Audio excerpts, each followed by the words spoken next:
sinais ainda, se vocês crerem, vocês farão sinais ainda maiores do que o meu. E olha lá em Atos o que está dizendo, ó. Atos capítulo 2, versículo 43, né? Falava assim, olha, em toda a alma havia temor, e muitos sinais e feitos extraordinários eram realizados pelos apóstolos. Sinais e maravilhas. Algumas versões está assim, muitos sinais, muitas maravilhas eram realizadas pelos apóstolos, porque o próprio Jesus falou, aquele que crê em mim, obras ainda maiores que a minha fará. Isso é muito forte. Isso é entender o propósito desse Deus maravilhoso, da qual eu e você servimos. Por isso ele é maravilhoso. Fala comigo, igreja, ele é maravilhoso. Amém? A gente não vai exagerar, né? Tem gente que fala assim, olha como Jesus é lindo. Irmãos, esse lindo, ele está incluído. Lindo, Senhor, o Senhor é lindo. E o maravilhoso está além de tudo isso. Mas a expressão da gente falar, a expressão da nossa adoração ao Senhor, do nosso temor ao Senhor, do nosso louvor ao Senhor, faz a diferença quando a gente expressa. Porque o próprio Isaías, sem conhecer, ele falou assim, olha, ele vai ser maravilhoso. Amém, irmãos? Jesus é maravilhoso. Ele é também conselheiro. Eu poderia dizer que quando ele se fala na palavra conselheiro, ele vai trazer uma pessoa muito importante, que as pessoas hoje nunca foi tão contratado, e alguns não têm coragem de contratar, e alguns não têm dinheiro para contratar, né? Porque quando você fala assim para a pessoa assim, olha, você precisa ir para o psicólogo, aí a pessoa fala, eu não estou doido para ir para o psicólogo. Não, olha como a gente tem que quebrar esse paradigma, até muitas vezes dentro da nossa igreja, dentro do nosso meio. Meu irmão, é bom você ir procurar um psicólogo. Não, pastor, não estou doido não. Não. Tem um livro que eu li algumas vezes, ele chama-se Jesus, o maior psicólogo que já existiu. E quando se fala assim que ele é maravilhoso, ele é conselheiro, sempre, não tenha dúvida disso que eu estou te falando, sempre os melhores conselhos, os melhores, e eu posso dizer com certeza o melhor conselho, sempre quem vai dar é Jesus. Pastor, mas como que eu vou, como que Jesus vai me aconselhar, né? Entendeu? Como? Há um primeiro start que a gente pode fazer, né? Um primeiro desafio da nossa consciência que a gente pode fazer, é quando a gente está numa situação difícil, e a gente tem que dar uma resposta, e a gente tem que tomar uma decisão.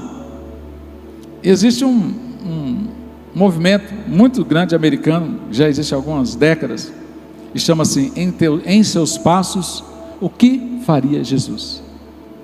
Então quando a gente está numa dúvida muito grande, e a gente entende o propósito, entende a graça de Deus, na verdade a gente vai ter que falar assim, olha, e se fosse Jesus, o que Jesus faria?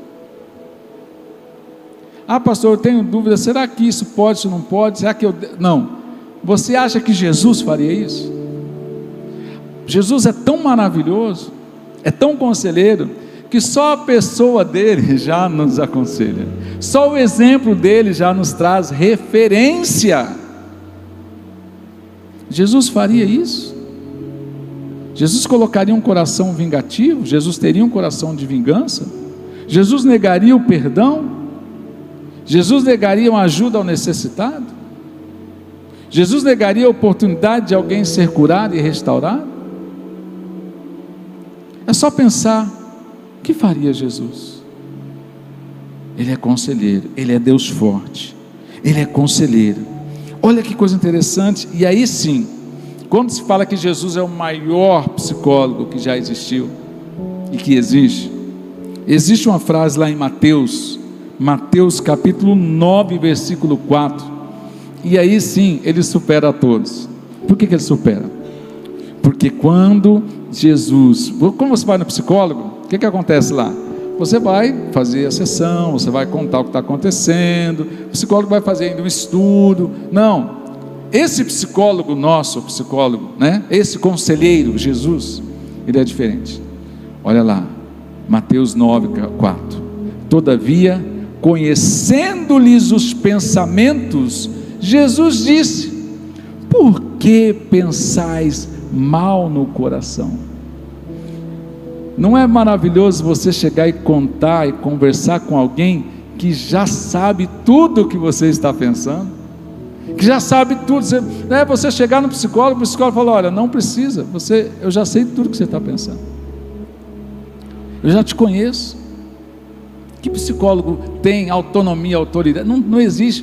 Por isso que eu estou falando, ele é o único psicólogo, ele é o verdadeiro psicólogo, como se fala assim, ele é o maior psicólogo que já existiu, porque ele vai saber da minha infância, da sua infância, dos nossos traumas, das nossas feridas, dos nossos medos, dos nossos anseios.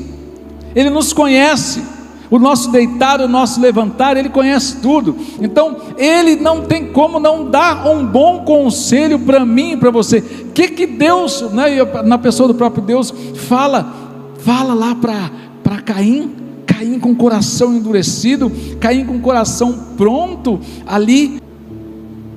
Deus fala isso para Caim. Deus não impede com que Caim cometa aquilo, por causa do livre-arbítrio, mas Deus conhecia o coração de Caim, e Deus falou assim para ele: olha, o seu desejo será contra você, mas cumpre a você dominá-lo. Olha só, ele conhece o meu deitar, o seu deitar, o levantar, ele sabe tudo. Não há melhor conselheiro para mim e para você do que Jesus Cristo.